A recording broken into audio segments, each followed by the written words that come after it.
Hey everybody, I'm Philip, and tonight, right now, I'm gonna talk about it.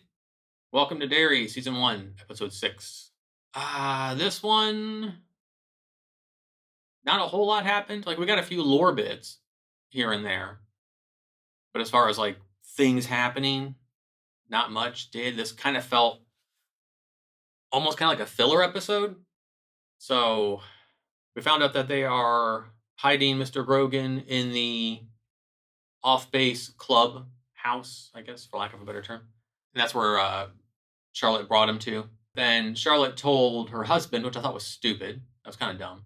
Because she was packing her bags, because early in the episode, Mr. Hanlon slapped Will, hit his son, and, she's just like, I'm going to get him out of town safely, Mr. Grogan, and then we're going back down south. You're welcome to join us. Hanlon is all like, well, after this last mission, so, they're doing the whole, military wife versus duty to your country kind of thing, even though it's a lot more than that. Lily and Ronnie had a big blow up. It looks like Lily is being possibly corrupted by the shard because she won't let anyone else hold it, and she seems really irritable. But they have a big fight. They say mean things. Lily goes to talk to Mrs. Kirsch, I believe her name was. Yeah.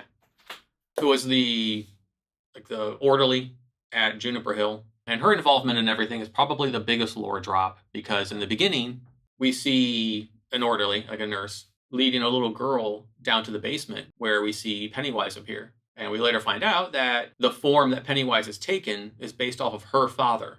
But also we found out that when they were developing the pictures a few episodes back, that the clown in the mausoleum area in the cemetery, after the bad Ghostbusters CGI ghosts were chasing them, and Will was there, she was the clown, because Lily's up in the attic. She sees the pictures in the photo album of human-looking Pennywise. Backs up, sees a picture of someone that looks like Pennywise, which is her dad, because he was in a carnival. He was known as Pennywise the Dancing Clown. And we find out that she has been dressing up in a clown outfit, and that was her. That was the biggest lore piece from the episode. Halloran explained his power, which basically is what you kind of thought it was, that when he was little, like 9 years old, he had this gift. His grandmother noticed it because she had the gift too, but not as much as he did. But he could see dead people. If he acknowledges them, they will talk to him and the voices won't stop. So he taught himself how to lock the things he didn't want to see in the box. Marge stood up to the patty cakes, which I thought was cool. I like that. Then we had a random scene of Rich playing the drums. So I thought that was a little weird. I don't know. A lot of this episode, as said, just felt like we were biding time, which is weird to me, because a lot of this just wasn't necessary. And I understand as far as world building and all that stuff, but there's only 2 episodes left. I also thought it was kind of weird that we still don't know what happened to Daniel, the Native American guy that went down in the sewers with them and dropped the shard. We didn't see Rose at all, or any of the other Native Americans. We didn't address the military trying to find the rest of the shards. Yeah, I don't know. Like, there's a lot of plot stuff that we just didn't move forward at all. And I get we were going more for the interpersonal relationships between, Marge and Rich, and Will and Ronnie, and Lily and Mrs. Kirsch. The stuff with Charlotte and her husband, and of course Mr. Grogan and his daughter. I don't know. It just seems kind of, because it ends with all the white folks coming to get Mr. Grogan wearing like strangers' masks. That's the big climax of the episode.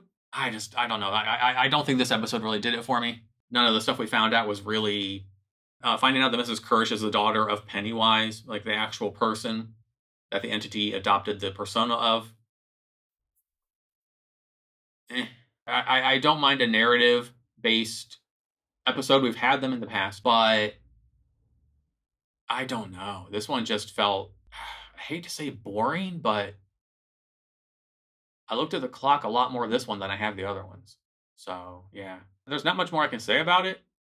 I'm assuming they're saving the whole shards, and I'm sure they're saving all of that stuff for, the last ones. I don't think it was necessary, though. I think you could have written it better and paced it better. This just seems like a sore thumb sticking out. But as far as like the narrative goes, it just didn't feel like it furthered much of anything. Let's go to my notes and see what I wrote down. There's not many. There's not many. Philip's notes. These are my notes. Not a whole lot, as I said. I think I've talked about most of this. So this might be the shortest notes ever. We open up in 1935 in Juniper Hill. The orderly, the nurse, as said, takes the girl to the basement. Lily and Ronnie has fight. They are hiding Grogan. Then we have the conversation between Hanlon and Halloran in the barracks where Halloran talks about his powers, as I described earlier. One thing that is interesting coming out of that is Halloran is defying orders pretty much because Hanlon came to him with new orders from Shaw. And he's like, I'm not doing that. He's like, I'm your superior officer. So we're button heads there. Hanlon is quickly becoming kind of an irritating character, but that could just be me. And then Lily wants to go back down into the sewers with the shard to try and defeat Pennywise.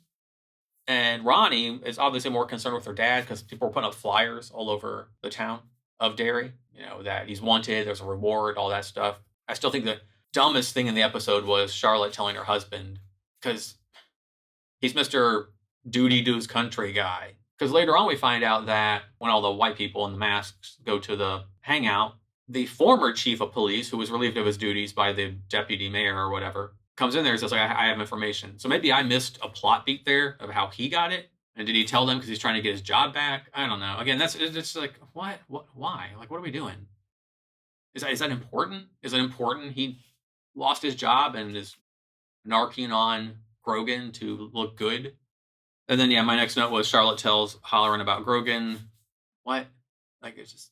That seems so out of character for her. She seemed to have been so much smarter. She was one of my favorite characters, coming in.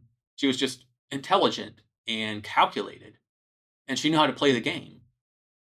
I get you could say she's acting on emotion, but if you went through all those links to see Grogan in holding, you moved all those pieces around. You moved all the pieces around to get him hidden, to try and get him out of town so he could get proper legal counsel. Why would you give it up like that to your husband, who you gotta know you can't trust him? He literally just stood there and told you that he couldn't leave because he had to finish his mission.